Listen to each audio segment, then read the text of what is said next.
Marine Le Pen, bonsoir. Bonsoir. Vous êtes notre invité dans des circonstances exceptionnelles de crise à la fois extérieure et intérieure.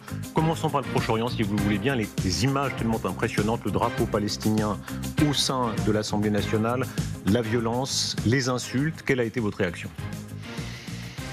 Une réaction d'indignation, je pense, comme l'immense majorité des députés, parce que nous sommes lassés, il faut bien dire, de voir que la France insoumise se sert de cette enceinte de l'Assemblée nationale, non pas pour représenter et défendre les Français, mais pour faire leur promotion personnelle. Et on voit bien que ce geste était en réalité, c'est peut-être ça le plus condamnable, un geste électoraliste à quelques jours de l'élection européenne, de la part de quelqu'un qui pense que candidat à la municipale de Marseille d'ici quelques mois, il va pouvoir en tirer bénéfice.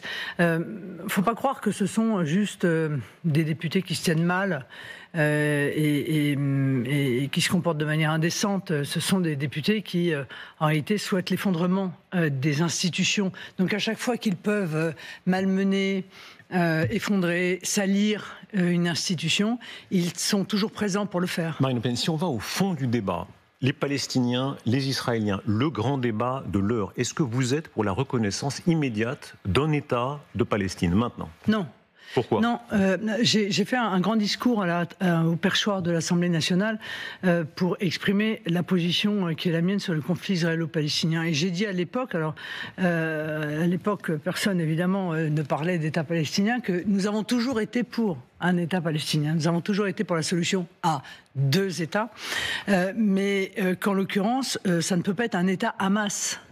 Parce que ça ne peut pas être un État terroriste qui serait en réalité le siège d'une agression permanente ou d'une remise en cause permanente de l'existence d'Israël. Mais dans cette logique, vous savez bien que ça n'en finira jamais. Quand vous me dites immédiatement, je vous dis non, pour cette raison-là, ça ne finira jamais. Oui, ça dure depuis déjà un certain nombre de décennies. Et je ne dis pas que nous avons en main, et les uns et les autres, la solution magique, sinon elle aurait déjà été mise en œuvre. Mais peut-être que l'élimination du Hamas.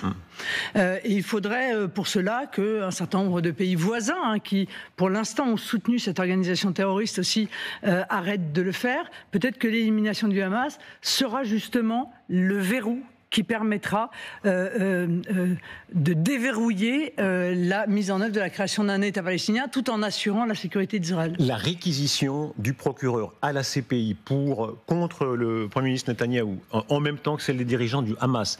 Allons au cas concret. Si vous êtes président de la République, que Benjamin Netanyahou est inculpé, est-ce que vous le faites arrêter s'il est sur le territoire français ? Non, mais il s'agit là, et c'est un vrai problème, parce que très clairement, il s'agit là d'un acte politique de la part de la CPI. Voilà. Le fait d'avoir attendu de longs mois avant de réclamer les mandats d'arrêt de dirigeants du Hamas, qui pourtant ont commis, et le moins qu'on puisse dire, c'est que c'est factuel, un acte terroriste d'une brutalité absolument inouïe. Ça, tout le monde est d'accord, pardon, madame. Est-ce que vous excluez qu'il y ait des soupçons de crimes de guerre du côté israélien ? C'est pas ce que j'ai dit.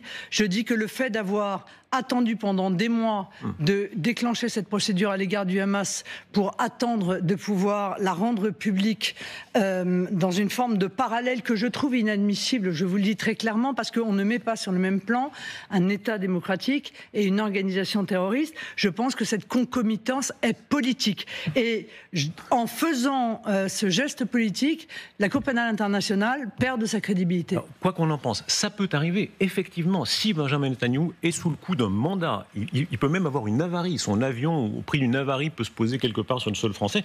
La question se poserait de l'arrêter ou non. Est-ce que vous le feriez ? Oui, alors pour l'instant, vous voyez, je n'ai pas à me poser ce genre de questions. Ça viendra un jour. Une des 2 hypothèses, vous la souhaitez au moins, c'est d'être présidente. Ça viendra un jour, mais en l'espèce, je commencerai, si j'étais président de la République, à réclamer des explications à la Cour pénale internationale sur cette concomitance.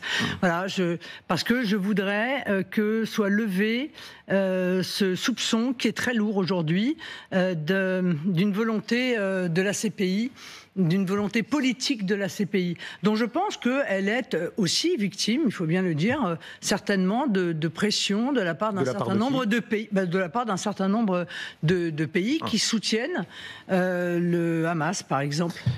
Expliquez-nous bien, qu'est-ce qui s'est passé entre les nationalistes, les souverainistes, plus le mot que vous voudrez, et le monde juif.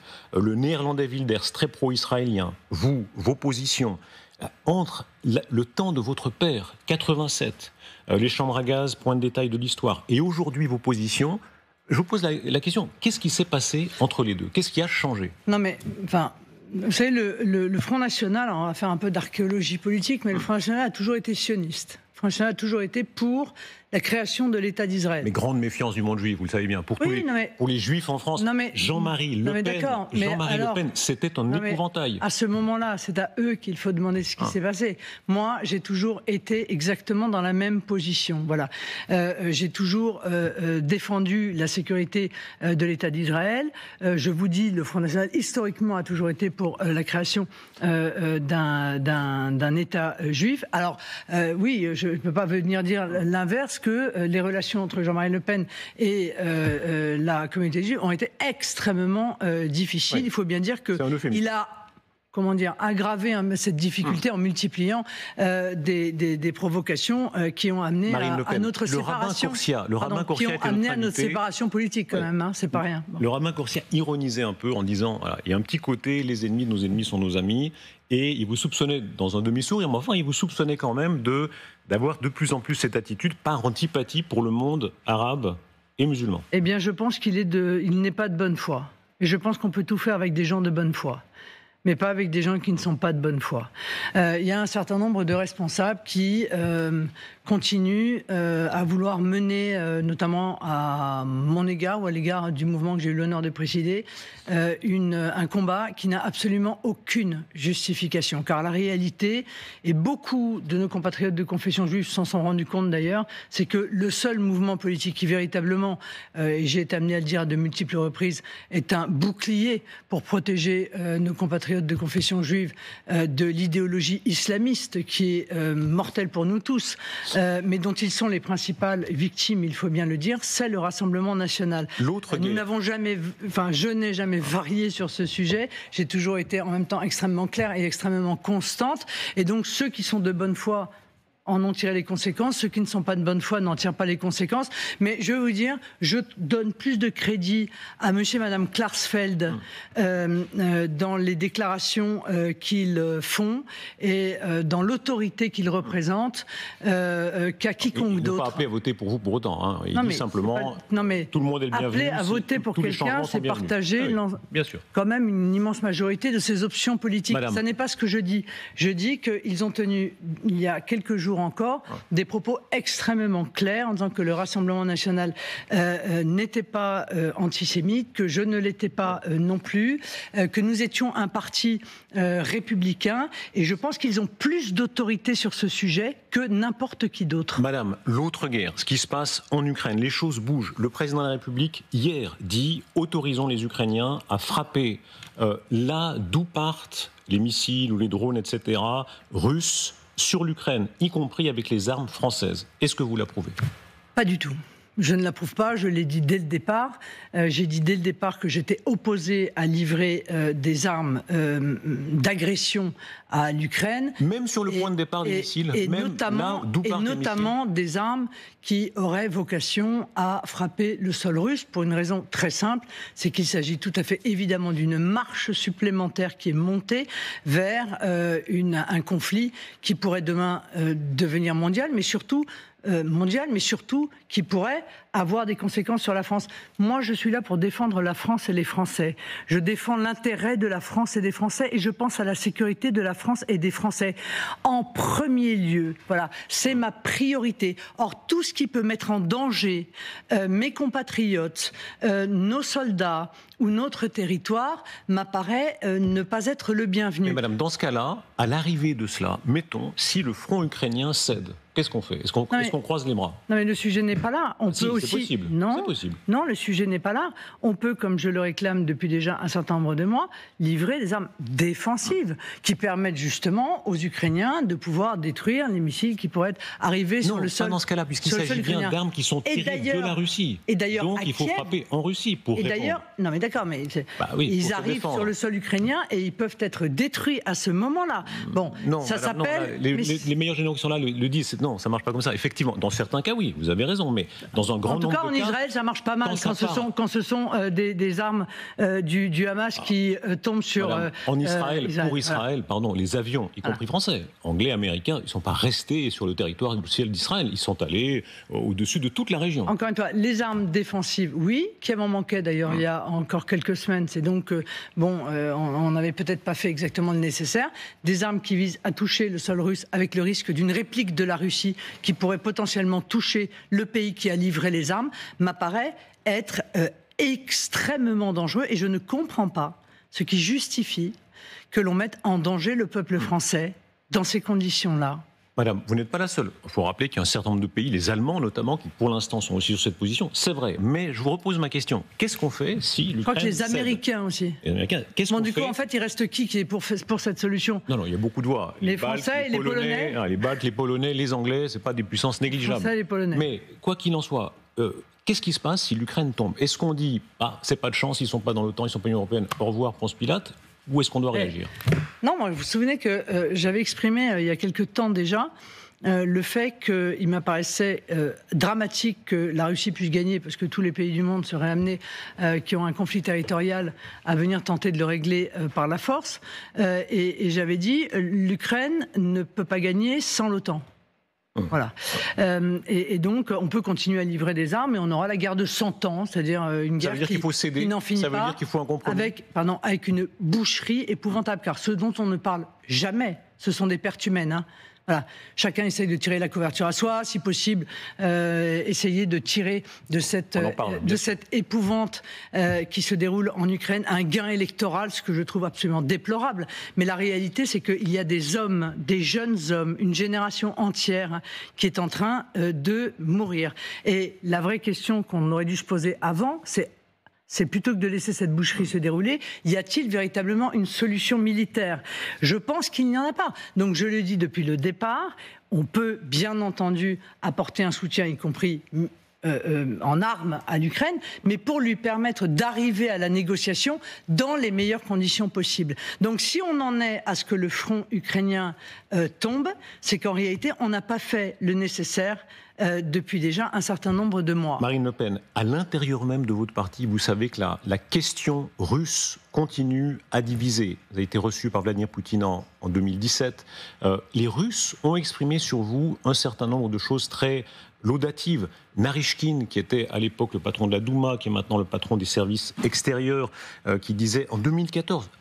Crimée, l'année de la Crimée, nous avons beaucoup en commun dans nos positions en manière de régler la crise. Est-ce qu'il y a entre vous une proximité idéologique ? Je sais pas, je peux pas répondre à votre question parce que vous pouvez... si, vous les avez rencontrés. Non, parce que vous avez rencontré M. Poutine, M. Narishkin, vous les connaissez. Pardon, ce que je veux dire, c'est que vous pouvez me poser la question à l'égard de toute une série de dirigeants et je trouverai toujours des choses qui nous séparent et des choses que l'on peut partager. Ce dont nous avons parlé avec M. Narishkin, c'était l'idée que le monde était un monde qui était en train de devenir multipolaire, ce qui est une réalité. Et la première chose que j'ai détectée en réalité à l'époque, c'est que le risque que je voyais émerger, c'était que la Russie se tourne vers la Chine, tombe dans les bras de la Chine et qu'on se retrouve confronté à une puissance monstrueuse constituée de deux pays dont l'un est le plus grand du monde, l'autre le plus peuplé du monde. L'un, le pays où il y a le plus de matières premières du monde, avec l'usine du monde, et deux pays avec des forces militaires considérables. Et j'ai pensé que l'intérêt de la France n'était pas, et je crois qu'à l'époque Emmanuel Macron était d'accord avec moi d'ailleurs, que l'intérêt n'était pas de pousser la Russie vers la Chine. Et donc il fallait essayer de trouver la voie pour éviter ce qui m'apparaît être une très mauvaise chose. Question très concrète, dans ses rapports avec la Russie, là, maintenant, 6 juin, invitation maintenant est faite au président Zelensky, il viendra, on sent un certain flottement sur la question des Russes. La France invitera les Russes, on ne sait pas encore très bien à quel niveau, apparemment les Russes, mais pas Poutine, qui faudrait-il inviter d'après vous ? Excusez-moi, mais je ne comprends même pas la formulation. Non, mais je veux dire, soit on fait une conférence pour la paix. Non, on parle de la commémoration du 6 juin, le débarquement je croyais que vous parliez de la conférence. C'est mal compris. Là, il y a une question très concrète. On invite Zelensky, très bien. Poutine, apparemment non, mais les Russes, on sent que ça flotte un peu. Votre avis à vous, qui faudrait-il inviter ou non? Moi, je pense que soit on n'invite pas, soit on invite. Si on invite, on ne peut pas dire on invite, mais on n'invite pas le chef de l'État. Enfin, ça n'a aucun sens. Donc la logique ici serait Poutine. Les commémorations, c'est un moment un peu particulier, normalement, où justement on fait fi du reste pour avoir l'œil dans le rétroviseur. Et sur le rétroviseur, c'est vrai, il faut l'admettre. Sur le fond, il le faudrait. Il faut admettre que la Russie a participé tout de même à affaiblir assez l'armée allemande pour permettre la victoire. Donc M. Poutine a sa place selon vous? Je pense qu'on aurait pu peut-être faire, mais peut-être on aurait pu se servir de cette occasion d'ailleurs, parce que si la France avait conservé la hauteur de vue et ce rôle d'arbitre qu'elle a toujours eu dans l'histoire, elle aurait pu profiter justement de ce moment de commémoration pour être à l'initiative de cette grande conférence pour la paix que j'ai réclamée et dont je pensais que c'était le rôle de la France que de l'organiser. Marine Le Pen, la défense, puisqu'on en vient là, le cœur de la défense, la dissuasion nucléaire. Est-ce que vous croyez ou non à sa dimension européenne? Non mais absolument pas. Enfin, c'est pas que je ne crois pas à sa dimension européenne, c'est que je suis absolument convaincu que la dissuasion nucléaire doit rester française, et je souhaite même d'ailleurs que ceci soit inscrit dans la Constitution. La manière dont le président de la République pense qu'il peut disposer de... Quel serait le libellé, pardon, puisque vous lancez une idée très concrète, quel serait le libellé? La dissuasion nucléaire est française et ne peut en aucun cas être déléguée de quelque manière que ce soit. Par exemple... Personne ne pense à la déléguer en l'occurrence. Personne ne pense à déléguer le bouton nucléaire. Mais ça n'est pas vrai. Non, ça n'est pas vrai. C'est assez dans l'esprit du président Emmanuel Macron que de considérer que la doctrine nucléaire de la France, précisément, devrait s'élargir à l'ensemble de l'Europe. Ça voudrait dire que nous aurions une forme... Il ne dit pas ça, pardon. Il dit que les intérêts vitaux de la France commencent en dehors du seul territoire national. Donc qu'est-ce que ça veut dire ? Monsieur Roger, vous ne pensez pas, vous? Non, mais qu'est-ce que ça veut dire? Ça veut dire qu'en réalité, s'il y a un pays de l'Union européenne qui est en conflit avec n'importe quel pays du monde, par un effet quasi automatique, la France devrait mettre à disposition sa dissuasion nucléaire. La réponse est non. Si des chars russes traversent l'Allemagne, est-ce que oui ou non, on s'approche des intérêts vitaux de la France? Mais vous savez pourquoi je ne vous répondrai pas? Je ne vous répondrai pas précisément parce que la force de la dissuasion nucléaire, c'est l'ambiguïté qu'on laisse peser sur son utilisation ou non. C'est-à-dire que c'est le président de la République ou demain la présidente de la République. L'ambiguïté à l'envers. Si vous dites que ça s'arrête aux frontières nationales.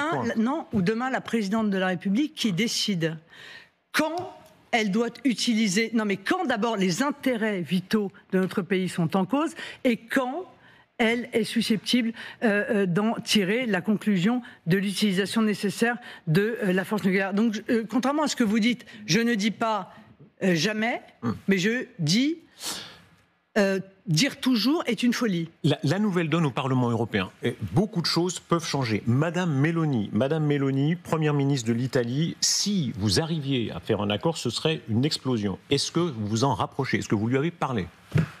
Une explosion, c'est-à-dire... Ce serait un changement majeur dans le Parlement européen. Pour l'instant, vous êtes dans deux groupes différents. Oui, vous avez raison. L'idée que nous caressons, bien entendu, c'est que nous ayons une force politique la plus puissante possible. Or, il est évident qu'un rapprochement entre le groupe ECR et le groupe ID permettrait la constitution d'un groupe qui pourrait être le deuxième groupe du Parlement européen, avec un effet d'attraction sur un groupe comme le PPE, d'attraction politique, sur un groupe comme le PPE. Donc, ce serait... Ça, pardon, un peu commencé. Madame von der Leyen a dit « Je suis prête à travailler avec le CR de Madame Meloni, pas avec vous ». Elle ne vous a pas mentionné. Ça tombe bien parce que nous, on n'est pas prêt à travailler avec Madame von der Leyen. Donc, jamais, même si elle retourne sa veste en faveur de la droite. Mais Madame von der Leyen, écoutez, est responsable d'une politique la plus toxique que l'Union européenne ait jamais mis en œuvre. C'est elle qui est responsable du pacte vert, c'est elle qui est responsable du pacte d'immigration, c'est elle qui en réalité cherche à absorber les compétences des nations, alors que moi je souhaite que l'Union européenne rende une partie des compétences qu'elle s'est attribuées aux nations. Donc clairement, nous avons avec Madame von der Leyen une vision radicalement différente. Marine Le Pen, dans le domaine des alliances, chacun sa croix. Pour rappeler par exemple que le groupe Renaissance a dans son sein les libéraux qui sont maintenant alliés de Wilders. Bon. Mais vous, votre croix est assez lourde quand même, ça a été très longtemps l'AfD. L'AfD allemande, qui est pas modérée, disons, pour employer un gentil euphémisme. Oui, enfin qui s'est radicalisée surtout. Est-ce que la rupture, cette fois, est définitive? Ah oui, je pense que la rupture est définitive. Ils sont allés très loin. Quand on dit, oui, non, mais ils sont allés très loin. Quand et surtout, ils ont multiplié. On peut être nazi, on peut avoir été SS sans être un criminel. Alors, on met la barre très haut, disons. Hein. Vous avez raison, en réalité, l'AfD, je l'aurais dit d'ailleurs, est un parti qui n'est pas dirigé et qui est aujourd'hui de plus en plus entre les mains d'une partie qui est de ces élus, qui est la partie la plus radicale. Avec ces gens-là, nous n'avons rien à faire. Donc nous en tirons les conséquences et clairement, nous opérons une rupture avec l'AfD. Le débat avec le président de la République, est-ce que vous le fuyez ? Pas du tout. Je ne fuis pas le débat, mais je suis dans l'esprit de la Ve République. Moi, je suis respectueuse de la Constitution. Je la comprends, j'en connais la lettre et j'en connais l'esprit. Emmanuel Macron est président de la République. Il est un arbitre. Normalement, il est le chef de l'État, il n'est pas le chef de la majorité. Donc s'il rentre dans une élection nationale comme les européennes, en voulant en être un acteur, alors il doit en assumer les responsabilités. Et les responsabilités de quoi ? Laissez-moi terminer. Les responsabilités de son échec, si l'échec intervient. Ça veut dire quoi ? Ça veut dire que oui, bien sûr, j'accepterai avec grand plaisir de débattre avec le président de la République, mais à partir du moment où il descend dans l'arène, et s'il échoue, alors c'est ou sa démission, ou la dissolution de l'Assemblée nationale. Parce que la Constitution le veut, parce que le général de Gaulle a voulu précisément que la Constitution permette de sortir de ce qui s'avérerait être une crise politique. Vous savez bien que jamais il ne le fera. Vous posez des conditions. Mais pourquoi il le ferait ? Ces conditions c'est incroyable sont inimaginables. Que vous ça. Mais pourquoi ce serait inimaginable ? Parce que ça n'arrive nulle part. Est-ce que ça n'est pas lui ? Est-ce que ça n'est pas lui qui vous fait une fleur ? Pardon. Nulle part ailleurs on voit le président américain ne fait pas ça, le chancelier d'Allemagne ne fait pas ça, le Premier ministre anglais dire un responsable principal de l'opposition, allez, en dehors de toute obligation électorale, il n'y a aucune obligation, on va débattre ensemble. En réalité, c'est lui qui vous fait une fleur. Non mais je vais vous répondre à ça, mais je veux qu'on arrête de dire c'est inimaginable. Enfin, il y a des dissolutions qui ont eu lieu quand même. Il y a des présidents de la République qui ont opéré des dissolutions de l'Assemblée nationale parce qu'il y avait une crise politique. Si Emmanuel Macron, je veux dire, si sa formation politique fait 2 fois moins de voix que le premier parti d'opposition de France tout de même, enfin, il y a bien un moment où il faut en tirer une leçon politique, où on fait comme si de rien n'était et on va au JO comme ça en disant non, tout va bien. Ça veut dire que l'offre tient toujours, vous tenez votre offre ? Ah mais je tiens mon offre. Et encore une fois, avec des conditions qui, contrairement à ce que vous dites, ne sont pas du tout scandaleuses. Non, ce qu'il y a, c'est qu'en réalité, il veut prendre aucun risque. Voilà. Il sait que le pays n'est plus en phase avec lui. Il sait qu'il perdrait les élections législatives. Et plutôt que d'admettre qu'il faut se soumettre à la volonté du peuple dans une démocratie, comme il aurait dû le faire d'ailleurs au moment du vote des retraites, eh bien, il essaye de biaiser et de se maintenir en place sans que le peuple français soit d'accord avec les options qui sont les siennes. Soyons francs, s'il y a risque, soyons honnêtes, il est partagé.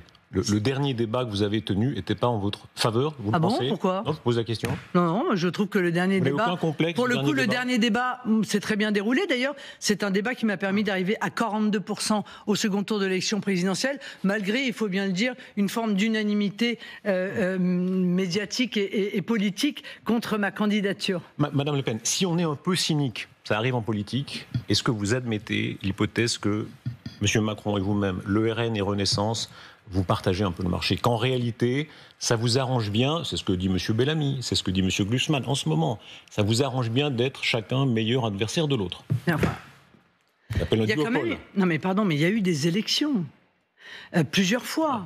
Ça fait plusieurs fois que le Rassemblement national apparaît comme l'alternance. J'en suis navré pour M. Bellamy, mais son parti a fait 4,5% à la présidentielle. Il a fait 8% lors des dernières européennes. Donc, je veux dire, pour le coup, je ne suis pas souvent d'accord avec Emmanuel Macron, mais quand Emmanuel Macron dit « Écoutez, moi je prends l'adversaire que les Français me donnent », il n'a pas tout à fait tort. Bon, nous avons été, il y a très longtemps, nous avons été dans la situation de M. Glucksmann. Rappelez-vous Mitterrand poussant le FN de votre père, il l'avouait lui-même. Roland Dumas, il est encore de ce monde, il nous écoute peut-être, tout centenaire qu'il est. Vous le savez bien, c'est tout à fait, c'est de bonne guerre. Mais non, mais tout ça est faux. Quand on a un adversaire qui peut détruire le camp d'en face, tout ça est caricatural. La réalité, c'est que François Mitterrand met en place la proportionnelle pour se sauver lui-même. Aussi. Mais non, d'abord... C'est un jeu, un billard à plusieurs pour bandes. se sauver lui-même. Et il se dit, alors je me sauve moi-même, merveilleux, et si en plus je peux gêner la droite en permettant à ceux qui sont pour le Front National de voter pour lui, oui. Alors c'est la cerise sur le gâteau. C'est pas exactement dans le même sens. Cette bascule a quand même permis, je dis pas que c'est la seule condition, évidemment pas, c'est aussi ses qualités propres. 2 fois Emmanuel Macron a pu gagner comme cela. Est-ce que cette machine va marcher, par exemple, pour Édouard Philippe la prochaine fois? Non, mais c'est pas, le sujet n'est pas là. Si Emmanuel Macron se présentait une 3e fois, il perdrait aussi, je le pense. Parce qu'en réalité, on voit que le Rassemblement national est porté par une progression qui est une progression en même temps rapide et ininterrompue. Et cette progression, j'en suis convaincu, a vocation à nous amener au pouvoir. Est-ce que vous souhaitez la chute de ce gouvernement le plus vite possible? Oui. Oui, bien sûr. Donc toute motion de censure, d'où qu'elle vienne, vous irez. Mais oui, je vais vous dire pourquoi. C'est peut-être pas notre avantage d'ailleurs. Bon, on nous dit pourquoi? oh là là, parce qu'on nous dit oh là, vous savez c'est compliqué quand on est en cohabitation de gagner après une présidentielle. Donc peut-être c'est pas notre avantage politique, mais ce sera l'avantage du pays. Parce que chaque jour qui passe, le pays s'enfonce. Chaque jour qui passe, des piliers qui sont des piliers essentiels de notre nation et de notre économie s'effondrent sur eux-mêmes. Et donc, si on peut gagner du temps pour mettre en place une politique qui soit une politique de redressement, il faut le faire. Alors, quitte à se sacrifier pour ça. Qui serait Premier ministre? Vous savez que, de fait, le président de la République devrait nommer le ou la personne issue du parti gagnant, majoritaire. C'est à vous de porter, selon les sondages. Seriez-vous Premier ministre? Non, c'est Jordan Bardella qui le serait, je l'ai déjà dit. Pourquoi lui? Mais parce qu'il a vocation à être Premier ministre et à continuer à l'être si les Français me font confiance et m'élisent présidente de la République. Ça veut dire que c'est le président de la République, dans ce cas-là, qui choisit. S'il vous appelait, vous dites non? Ah non, mais je lui dirais, il le sait, enfin je lui ai déjà dit que je souhaiterais... Il faudrait que vous disiez non d'abord. Oui, je dirais non. Non, moi j'ai vocation à être présidente de la République, pas Premier ministre. Mais Jordan a vocation à être Premier ministre, donc il mènera la politique que nous appelons de nos voeux. Il n'y a aucune difficulté là-dessus. Le 9 juin, si, comme vous le dites, par exemple... Il n'a pas peur de la jeunesse, M. Macron, manifestement. C'est-à-dire ? Il n'a pas peur de la jeunesse, puisqu'il a nommé un Premier ministre qui est lui-même très jeune, donc ça ne le terrorise pas. On reparlera de vous et de Jean Bardella, mais si la liste de la majorité présidentielle est si faible que l'indiquent les sondages pour l'instant, tout peut changer. Quelles conséquences, selon vous, concrètes? Je ne vois pas... Enfin, quelles conséquences? De fait, pas grand-chose. De fait, je pense qu'il ne peut pas faire autrement que de dissoudre l'Assemblée nationale.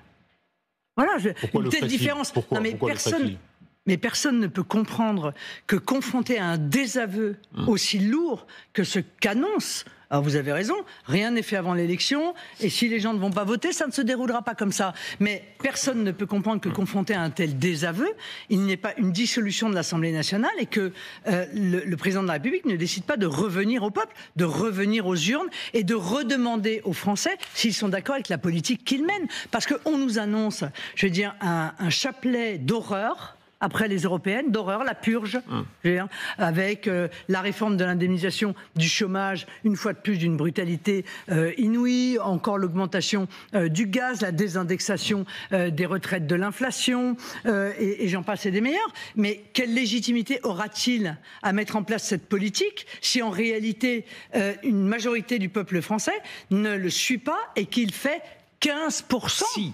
Non mais écoutez, franchement, il n'y a pas un pays où ça peut se dérouler comme ça. Parlons de votre possible accession au pouvoir. Se fera-t-elle ou ne se fera-t-elle pas? L'immigration. Il y a un point très précis, clarifiez s'il vous plaît, c'est le référendum sur l'immigration. Édouard Philippe était à votre place il y a quelques jours. Il vous mettait au défi de donner la phrase. Au fond, ce fameux référendum sur l'immigration, vous soumettriez aux Français. Quelle serait la phrase qui trancherait une fois pour toutes, selon vous? C'est quand même hyper inquiétant. C'est-à-dire? Il a quand même été Premier ministre. C'est votre idée. Non, mais il a quand même été Premier ministre. Alors ça veut dire deux choses. Ça veut dire qu'il ne sait pas qu'un référendum porte en réalité sur un projet de loi. C'est un peu inquiétant, quand même. Et deuxièmement, ça veut dire qu'il ne l'a pas lu. Donc voilà des gens que nous avons combattus par 2 fois aux élections présidentielles et qui n'ont même pas pris la peine de lire le projet politique de leur adversaire. Et s'il l'avait lu d'ailleurs, M. Édouard Philippe, il aurait su qu'on ne peut pas sortir de l'OTAN, mais du commandement intégré de l'OTAN, ce qui est très différent.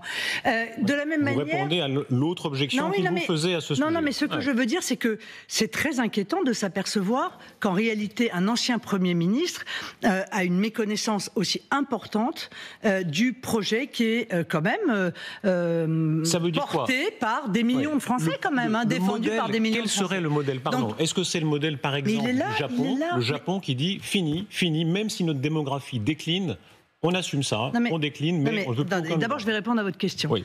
Vous vous souvenez du référendum sur la Constitution européenne? Oui. D'accord. Qu'est-ce qui a été soumis aux Français? La Constitution européenne. Voilà. C'était un pavé d'ailleurs, hein. Et les Français se sont attribués ce pavé et ils ont dit non. Bon, après, on leur a quand même imposé, ça c'est un autre sujet. Mais c'est aujourd'hui, je crois, l'anniversaire de cette immense trahison démocratique qui a été le viol de la volonté des Français du référendum de 2005. Donc, voilà, il est là le projet de loi. Il est là, il est à disposition de tout le monde. Vous pouvez le trouver sur mon site. Il est rédigé intégralement et c'est celui-là que nous soumettrons au peuple français, dans lequel il y a quoi? Quel est l'esprit? Pardon, allons à l'esprit tout de suite, je ne veux pas vous faire... mais l'esprit, est-ce que vous assumez, ce que certains font, c'est un choix de société majeur, que la France soit moins nombreuse, moins puissante, même moins riche, parce que la démographie, c'est aussi de la richesse, mais zéro immigration? Non mais d'abord, je suis en désaccord avec cette analyse. Je ne pense pas que l'immigration enrichisse la France. Je ne crois pas que l'immigration donne une puissance supplémentaire à la France. Je crois même exactement l'inverse. Voilà. Je pense que l'immigration aujourd'hui est hors contrôle et qu'il faut donc la contrôler de manière absolument drastique. Et c'est la raison pour laquelle je veux constitutionnaliser une partie du droit des étrangers, mettre fin à l'immigration de peuplement au regroupement familial, supprimer par exemple le droit du sol, limiter renforcer les critères pour devenir français, mettre en place la priorité nationale aux logements sociaux, à l'emploi. Voilà, je veux intégrer l'ensemble de ces règles et le faire dans la Constitution pour que la Cour européenne des droits de l'homme et toute une série d'autres juridictions ou jurisprudences ne puissent pas empêcher le peuple français de maîtriser l'immigration. Vous plaidez pour une double frontière. Il y aurait une première frontière européenne et ensuite les frontières nationales. Est-ce que de fait, ça n'est pas la fin de Schengen? Est-ce que là, vous n'avancez pas masqué? Parce que le principe même de Schengen, c'est effectivement libre circulation. Non mais il faut arrêter que cet argument du Schengen caché, du Frexit caché, nous on cache rien. On n'est pas le gouvernement, nous. On cache rien. C'est eux qui cachent ce qui va se passer après les européennes. Mais il reste que c'est pas du tout l'esprit de Schengen. Il y a eu des exceptions, on peut vous concéder pendant le Covid. Mais si l'exception devient continue, il n'y a plus d'accord. On peut se poser la question. Est-ce que l'esprit de Schengen, ça n'était pas précisément de permettre la libre circulation en fait des nationaux? Des pays de l'espace Schengen? Moi, je crois que oui. Et je pense qu'il y a eu une forme de dérive qui a consisté à accepter que n'importe quel étranger présent dans un des pays avec un visa sous une forme ou sous une autre, de travail, de regroupement familial, de ce qu'on veut, puisse ainsi, avec ce papier, aller dans l'ensemble des autres pays de l'espace Schengen. Moi, je suis opposé à cela. Et je pense que beaucoup de pays pourrait être convaincu de la nécessité d'arrêter cette mesure. Et j'en veux pour preuve, M. Rochemain, qu'il y a 15 pays là qui sont entrés en dissidence. Alors vous me direz, ils sont un peu incohérents parce qu'ils ont voté le pacte d'immigration il y a quelques semaines et puis là, ils viennent dire qu'en réalité, ils n'en veulent plus. Mais il y a 15 pays quand même, qui viennent dire, bon, il faut arrêter avec l'immigration et il faut en réalité que soient accueillis à l'extérieur de l'Union européenne et traités les demandes d'asile. Donc vous voyez qu'il y a quelque chose qui pousse dans notre sens plutôt que dans le sens d'Emmanuel Macron. Est-ce que vous espérez là une nouvelle majorité en Europe? C'est-à-dire qu'avec Orban, avec Mme Meloni, avec Wilders, etc., il y ait vraiment un changement complet. Comment est-ce que vous le nommez? Ce serait quoi, une révolution conservatrice? Non, parce que on avait le ministre des Affaires étrangères hongrois, votre ami. Non, mais... Il tressait vos louanges il y a quelques... Ouais, il assumait ça. Il disait, voilà, il y a une vague conservatrice, oui, mais... on va gagner. Non, mais moi, je ne me considère pas comme faisant partie du camp conservateur, mais c'est un peu la spécificité française aussi, dirons-nous. Ce que je sais, c'est qu'en 2019, la majorité au Parlement européen, les souverainistes, c'était 200 versus 500. Voilà, d'accord? Aujourd'hui, c'est 360 versus 340. Moi, je pense que demain... cette majorité peut s'inverser et que donc les souverainistes, parce que moi je préfère les appeler comme ça, ceux qui sont attachés au pouvoir de la nation, à la souveraineté nationale et donc au respect de la volonté du peuple, eh bien je pense que les souverainistes peuvent être une force politique majeure au sein du Parlement européen demain. Avec les fruits pourris, pardon madame, avec les fruits pourris là-dedans, on revient à l'AfD. L'AfD, on citait cet exemple tout à l'heure. Je vous parle sans l'AfD. Oui, vous dites que vous allez divorcer, mais non, mais si on veut faire une majorité, si vous voulez une majorité, il faudra compter sur tous ces gens-là. Or, ils sont allés extrêmement loin. Je me permets de souligner, je vous rappelle, et là vous étiez en compagnonnage avec eux, quand ils ont dit, on était en janvier encore, qu'ils voulaient la remigration, c'est-à-dire que des millions d'Allemands soient dénaturalisés. Là, je pense que vous en convenez, là, on franchit le seuil. On bascule dans quelque chose qui est... Mais je suis parfaitement d'accord avec vous. Et j'ai d'ailleurs immédiatement... Vous siégiez avec eux. D'accord, je ne peux pas être responsable à l'avance de ce qu'ils vont dire demain. Bon. Ensuite, donc le jour où ils ont fait ça, j'ai déclenché un rendez-vous avec eux, je leur ai demandé des explications et j'ai dit clairement, et j'ai même pas eu le temps d'ailleurs de le dire, que les explications qu'ils nous avaient fournies n'étaient pas, à mon sens, suffisantes. Je l'ai dit publiquement à un certain nombre de vos confrères. Et donc voilà, la rupture était déjà pour le moins entamée. Donc non, cette majorité, contrairement à ce que vous pouvez dire, on n'a pas besoin de l'AfD. Je vous donne un exemple. Le rapport Verhofstadt, qui est un bouleversement, une révolution macroniste en réalité, qui veut, pour le coup, supprimer l'intégralité des pouvoirs qu'il leur reste aux nations. Voilà. Faire de l'Union européenne un État européen centralisé. Eh bien, ce rapport Verhofstadt, il passe à 30 voix. Est-ce que vous croyez que le même texte passera demain, après le 9 juin? La réponse est non. Je préfère vous répondre parce que, évidemment, vous ne pouvez pas savoir. Le texte sur le permis de conduire, qui est une espèce de folie, bon, ça passe pas. Le texte restaurant la nature, si mal nommé d'ailleurs, car il ne s'agit pas de restaurer la nature, il s'agit de faire disparaître l'humain, ne passerait pas. Donc, ça va tout changer, oui, ça va tout changer, et nous allons construire, nous allons poser les bases de cette Europe des nations, qui est notre, pour le coup, espérance, notre projet en Europe. Marine Le Pen, avec qui ces élections pourraient rebattre les cartes? Marion Maréchal s'était engagée hors de vous, à Reconquête. Est-ce qu'elle peut revenir dans votre bercail politique? Non, mais je ne crois pas. Et puis, elle est tête de liste d'une liste concurrente. Je ne sais même pas de quoi on parle. En politique, tout change vite. Bon, je ne sais pas de quoi on parle. Si, vous savez très bien de quoi on parle. Non, je ne sais pas, parce que c'est des histoires c'est des romans de journalistes, ça. Moi, je ne suis pas là pour commenter les romans de journalistes, je fais de la politique, et ce qui m'intéresse, c'est les faits. C'est de la politique. Elle est de votre famille, mais mis à part ça, elle est un acteur politique. Il y a un sujet qui est intéressant quand même, j'aimerais juste qu'on parle une minute. Vous me parliez de majorité tout à l'heure. Moi, je vois émerger, dans un certain nombre de pays européens, une gauche nationale. Une gauche nationale. Une gauche anti-immigration. Par exemple, les dissidents de Die Linke en Allemagne, qui est une gauche très anti-immigration. Par exemple, les Slovaques de Fico, par exemple, les socialistes danois, qui sont très opposés à l'immigration. Eh bien, vous voyez que dans la lutte contre l'immigration et pour la maîtrise de nos frontières, voilà une gauche nationale qui pourrait venir en renfort en d'autres temps, Georges Marchais était contre l'immigration par moment, donc il y a de tout. Il y a à boire et à manger dans ce genre de choses. Eh bien, je suis bien d'accord avec vous. Il faudrait peut-être le rappeler aux communistes, d'ailleurs, de temps en temps, que eux, alors, pour le coup, ils ont fait un changement sur la tranche. Mais où est-ce que vous la voyez en France, cette gauche-là, maintenant? Elle n'existe pas. Voilà. Non, elle n'existe pas, mais on parle du Parlement européen. Je signale quand même que vous avez dévié. Je vous parlais de Marion Maréchal, fantasme. Non, c'est quand même une question politique réelle. Est-ce que vous considérez qu'elle vous avait trahi? Oui, j'ai considéré qu'elle était partie en pleine campagne présidentielle dans des conditions qui avaient évidemment vocation à nous affaiblir. Et en l'occurrence, à m'affaiblir, puisque j'étais candidate à la présidentielle. Donc mais aujourd'hui, vous ne pardonnez pas. Aujourd'hui, les choses sont clarifiées.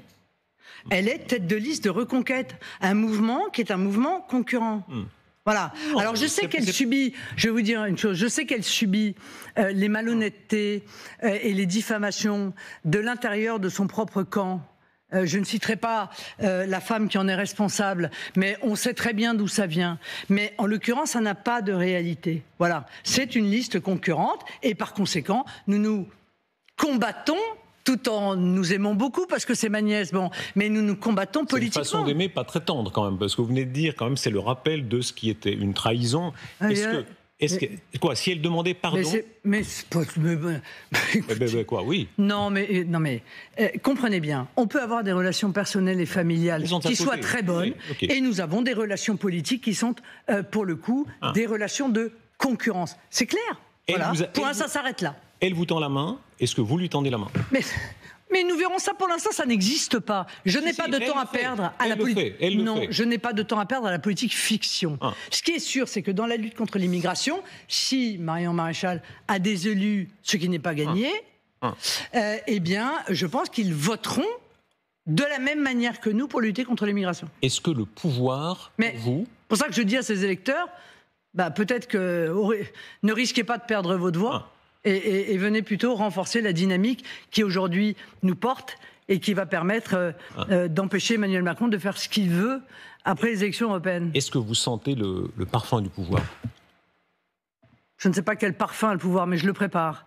Ça, c'est sûr, le pouvoir. Je prépare notre arrivée au pouvoir. Je prépare les premiers mois. Je prépare les projets de loi qui seront soit soumis à référendum, soit soumis à l'Assemblée nationale. Je prépare les équipes. Nous préparons, avec Jordan d'ailleurs, très sérieusement notre arrivée au pouvoir. Est-ce qu'il est vrai qu'il y a dans la tradition des élites françaises un certain opportunisme, tant de radicaux socialistes dans les années 30 qui après les années 40 étaient pétainistes, qui après, plus tard, ont été gaullistes ou républicains, les cas extrêmes comme Bousquet ou Papon. C'est la loi de la nature, souvent. Est-ce qu'il est vrai que beaucoup d'hommes d'affaires, de préfets, de diplomates, certains, discrètement s'approchent de vous ? Oui, bien sûr, mais pas obligatoirement par cynisme. Enfin, je veux dire, ça peut arriver aussi, l'opportunisme. Oui, bien sûr, ça peut arriver. Bon. Moi, j'essaye d'avoir un nez assez fin sur ce... Mais on peut toujours se faire tromper. Mais c'est aussi une démarche... potentiellement loyale de leur part. C'est-à-dire qu'il y a beaucoup de gens qui partagent notre avis sur le mal qu'Emmanuel Macron fait à la France et qui souhaitent qu'une autre direction soit prise par le pays et qui viennent nous voir pour nous dire, écoutez, nous partageons plutôt la vision que vous avez de la diplomatie, des services publics, de la sécurité. Et donc, nous sommes potentiellement d'accord pour travailler demain avec vous si les Français vous élisent. Vous savez très bien que les hommes d'affaires, etc., vont davantage vers M. Bardella que vers vous. Vous faites peur, bien davantage que lui. Non, je suis plus victime de caricatures que lui, sûrement. Votre nom non, mais c'est même pas ça. C'est juste que un certain nombre de nos adversaires politiques m'ont grimé en espèce de Mélenchon en jupon, et qu'un certain nombre de chefs d'entreprise ont fini par croire à cela, sans même d'ailleurs lire le projet qui est le nôtre. Donc je les rencontre et je leur explique qu'est-ce que je veux, quelle est ma vision. Et croyez-moi, je crois qu'ils en sortent rassurés d'ailleurs. Et même pour certains, agréablement. Il y a une grande partie du patronat qui est plutôt très inquiète vous n'en savez de ce que rien. vous arriviez. Non, mais ils le disent. Non, mais vous n'en savez rien. Il y a une partie du patronat qui n'a pas envie de se mettre à dos le pouvoir en place tant que le pouvoir est en place. Voilà, on peut les comprendre. Et même moi, je comprends ça. Vous pouvez le comprendre.